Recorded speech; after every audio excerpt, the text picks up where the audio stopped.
Le Marie-Histoire à La Roche-sur-Yon, voilà un établissement qui mérite le détour.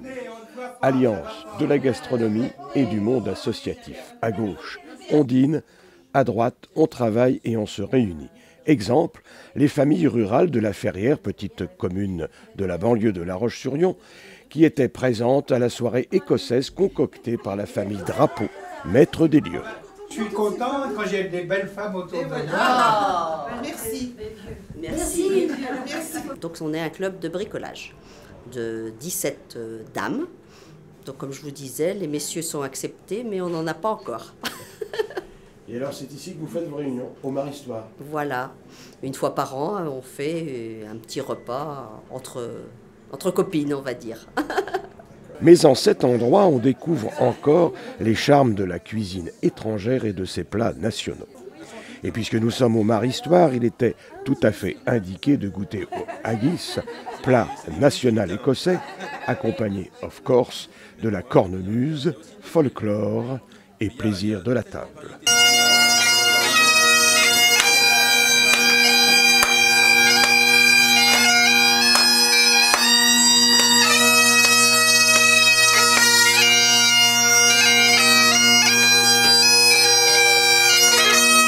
C'est une coutume ancienne écossaise quand l'haggis à servir, à dire un ou deux mots en salutation de l'haggis. Il s'appelle Address to the Haggis. C'est une poésie qui est écrite par le poète national d'Écosse, Robert Burns. Il est là. Il est là. Ah ouais.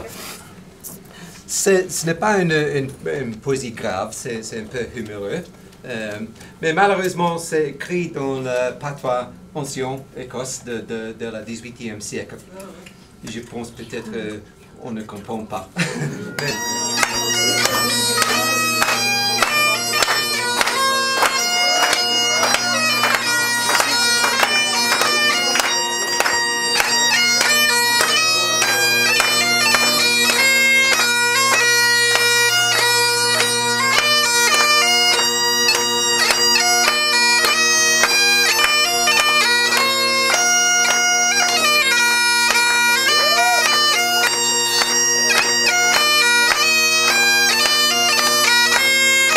Like amber beat.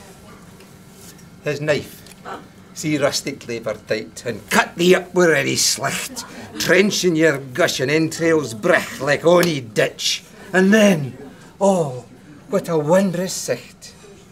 Warm, reeking,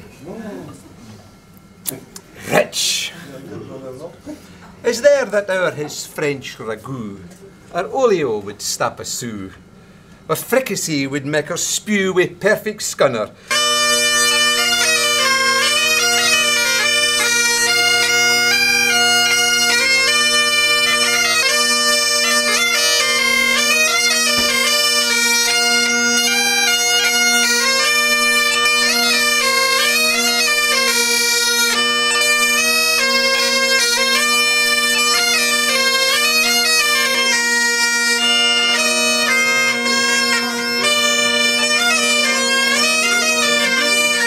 Nous avons donc un instrument à vent qui est donc composé de différentes parties avec des sons différents.